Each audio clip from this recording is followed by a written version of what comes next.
Thank you very much, and apologies for not being able to deliver this presentation in French. I do work for a French company, but my French is currently not good enough for delivering a presentation. But thank you for bearing with me. I've been working with digital identity and digital solutions for a couple of decades by now, and one thing that has characterized the past 15 years of discussion has been the discussion around digital wallets or mobile wallets, and identity has always been part of that. Oh, there we go. So why do we want to add identity to these digital wallets in the first place? When we look back, I've also been involved in a global organization called the INCYBER Forum for the past 15 years or more. In 2011, we published our first digital, or what we called mobile wallet back then, white paper where we tried to map out the landscape of the digital wallets. It was initially bank-driven, and a lot of the functionality was related to mobile banking and digital banking, which gradually evolved into mobile and digital payments, subsequently to commerce, and now into identity. We already mapped identity back then, and in many ways, the digital identity sort of completes the picture of the digital wallet. But what makes it really interesting is actually that it's not just, or it's certainly no longer just a nice to have for the sake of completion. It's actually something that we really, really need these days. And of course, I'm talking about the massive growth in fraud. Fraud has been industrialized in a way that we haven't seen before. Generative AI has led to questioning the fundamental role of, or the fundamental processes of onboarding customers or users to different services. In many countries, you rely on video identification, a solution that today is absolutely flawed, because we see so many deepfake attacks, we see so many video injections directly into the live stream. So we definitely need to build these digital identity wallets. We need to strengthen the exchange of credentials. But one thing that we have to keep in mind, that no matter how beautiful solutions we design, no matter how beautiful solutions we build, I mean, this hall is filled with brilliant minds who know everything about cryptography. But at the end of the day, we cannot rely on the good old tech mantra of build it and they will come. Some of you, like me, may be old enough to remember a Kevin Costner movie from 1989 called The Field of Dreams, where there was this guy, played by Kevin Costner, who has this voice in his head telling him to build a stadium. And if we translate that into today's world, we do have that voice in our heads, or at least the voice of the regulators telling us to build these digital wallets. But like with the stadiums, we can build them, but if there's nothing happening on the field, nobody will come and fill these big stadiums of ours. So we've seen it before. When you look at mobile payments, things took a long time. The standards for NFC and contactless payments were ready already in '96, but it wasn't really until 2014 with the launch of Apple Pay that the market started to get significant traction. The same challenge we see with open banking, where the EU, just like with the EUDI wallet, they mandated that the banks had to implement open banking through various APIs, but we have yet to see this market really take off or mature, because what we really lack is the incentives.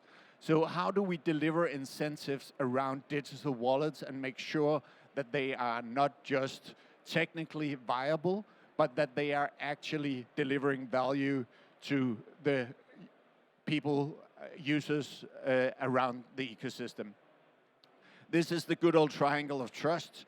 that I have taken the liberty to translate also into the triangle of incentives, because we need to ask ourselves the fundamental questions: who gains and who pays for these services? Of course, looking at the issuers, the governments, they have the agenda of resilience, sovereignty, etc., and they have the legal mandate or the legal obligation, at least here in Europe, to start issuing wallets and issuing credentials. But we can also, to some extent, and that is what's happening in EU regulation, we can mandate the acceptance for certain sectors of these digital wallets. But one thing that we cannot really mandate is the actual use. So we need to find out, how do we incentivize the user, and how do we also incentivize the verifiers beyond the regulated sectors? So looking at the end users first, there was a big study done, it was published fairly recently. The study was actually done in 24, asking Europeans what are the use cases that you would actually like to see the digital wallet support. And the top 5, as you can see, 3 of those are within healthcare. Then we have electronic signing and digital and mobile payments as well. In the bottom 5, it was surprising to see that some of the use cases that are typically the flagship use cases of the digital wallet, like SIM card activation and car rental, are not something that people actually ask for. Of course, this kind of study could be the proverbial faster horse, where people don't know what they don't know, so behavior may change once we see digital wallets being part of our everyday life, but let's see. I think this also highlights a very important factor when we talk about cybersecurity, and that is the fact that since all 5 of the top 5 are all dealing with very highly sensitive data, either payment data or health data. So if things go wrong, we really have a lot to cater for there. So that was, if we can get these things right, we might be able to convince the end user to use it. But we also need to look at the verifiers here, or the service providers, because of course we have regulated sectors like financial sector and such that may be forced to use it. But we also, if we want to see it used at scale, we need to make it appealing as well. And for that, having a good business case is of course always the best incentivizer, so that we can help the verifiers reduce the overhead of onboarding, reduce the risk of handling sensitive data, and thereby improving their business and not just be faced with yet another hurdle that you need to address as a regulated entity or as a verifier. So let's make sure that we actually deliver value. And one thing is getting it out there, and how do we really start to get the traction going? So is there basically a blueprint to follow? And what I may have forgotten to mention in the beginning, I'm from Denmark, and Denmark is widely known as one of the most digitized societies anywhere in the world. And one of the key factors for our digitization success is the uptake of digital identity. So what have we done in Denmark, and is this a blueprint that can be used across Europe? We certainly believe so. Denmark is a small country, 6 million people. 5.3 million of us use our national ID solution, which is basically 99% of the addressable Danish population using the same digital identity for all public and private services. The remaining is because we have an age restriction. You have to be 13. It's not a technical restriction, but that's anyone above the age of 13 can get and use this. It's also important to highlight that we have built this solution with inclusivity as a key part of the solution, And last time I checked, we had around 325 active users over the age of 100. And we even had 7 active users over the age of 105. So you can build digital solutions that serves the entire population. But what I really wanted to highlight with this is that, of course, on the left side of the left diagram, you can see the public sector. The public sector was basically mandated to use it and roll this out across more than 180 public sector services, all available through this one digital identity. On the private sector side, there was no legal requirement to use it. There was a mutual understanding between the financial sector and the government that, okay, let's work together using the same solution.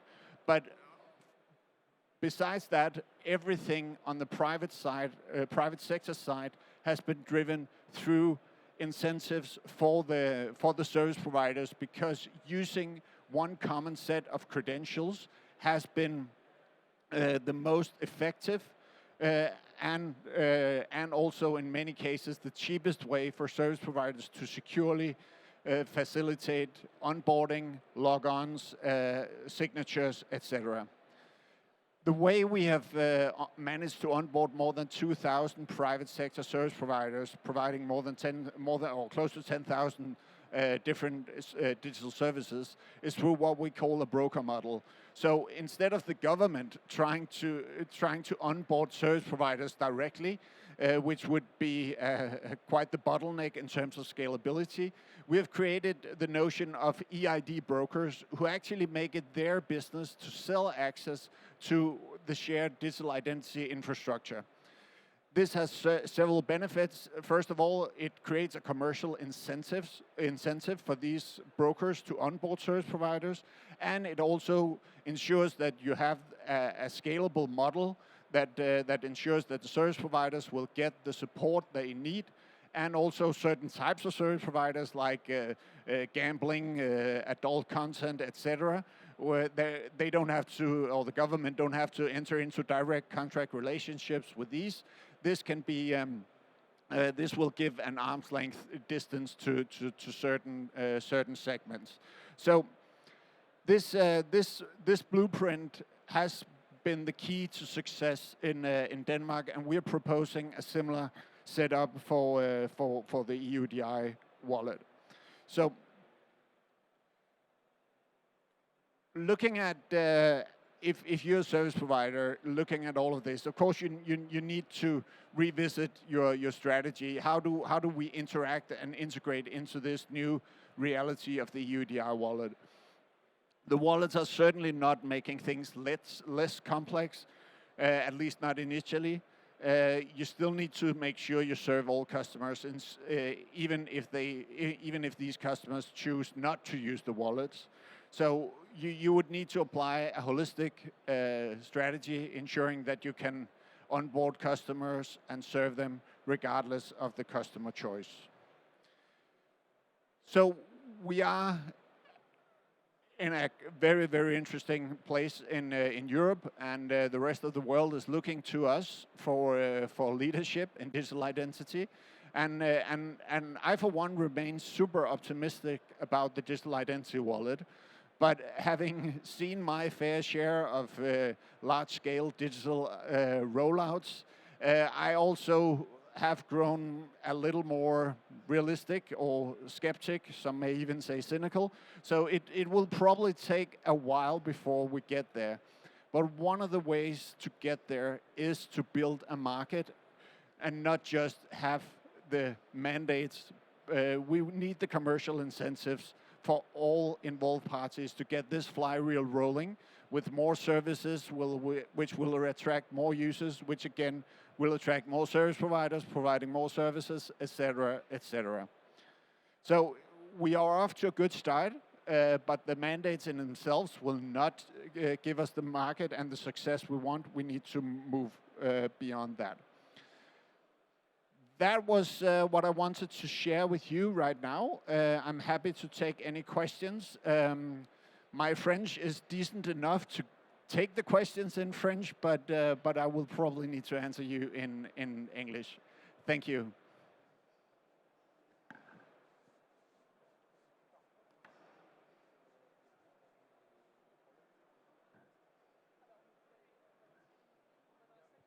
Excuse me, can we get a mic? There's a question here.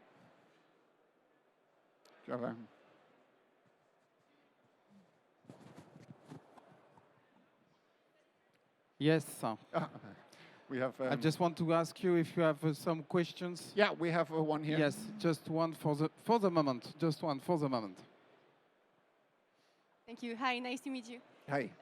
When you talk about artificial intelligence, is it like a homemade artificial intelligence, or you work with another company? How did you build it? Like, well, when I'm talking about artificial intelligence, there are sort of two sides of the coin.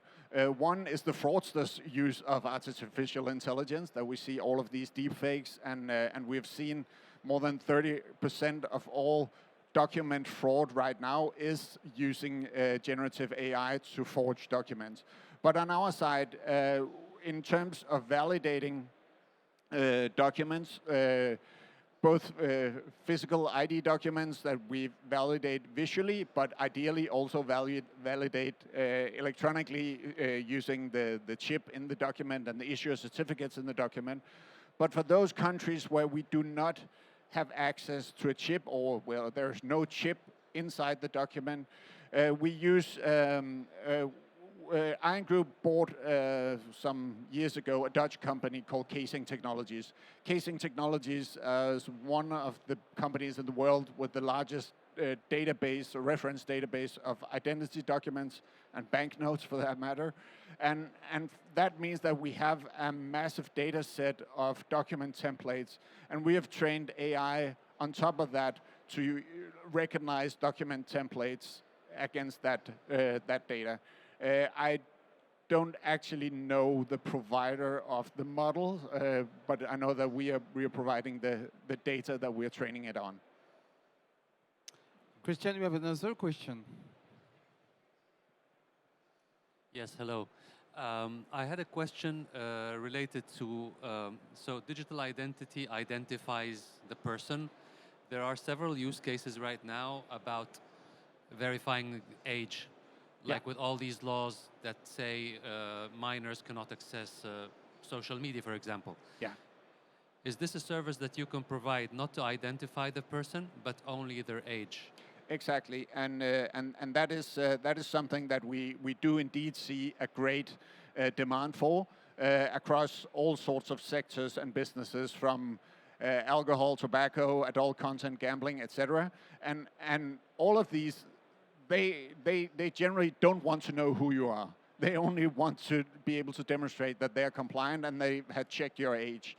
And that is why, with the not just the identity wallet, because we can also do it using existing digital identities like the Danish, but also in other countries, where we can extract date of birth and deliver simply the thumbs up or thumbs down, depending on the request. Is it above 18? Is it above 21? And not, so it's basically the selective disclosure and also zero knowledge proof technologies applied for this. So this is definitely something that we are seeing already. So basically you will be having an API,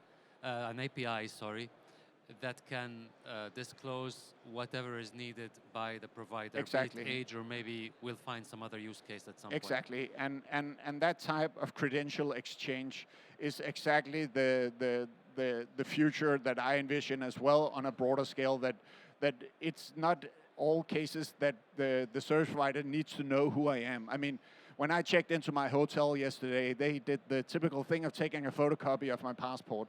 They actually don't really need to know all of these things in the passport, but it would be great for them to just be able to store, yes, we have proved that it's a straight-up guy that is not on any sanction list or not wanted for criminal activities or whatever they need to screen me for. Thank you. Thank you. Another question for Christian? Okay. I really want to thank you for your presentation, and we can find you at the stand 5 Yes. F5 F5 directly, exactly. and And you're going to find follow me you online as well. in LinkedIn. Yes, That's okay. exactly. Thank you so much. You can applause, please.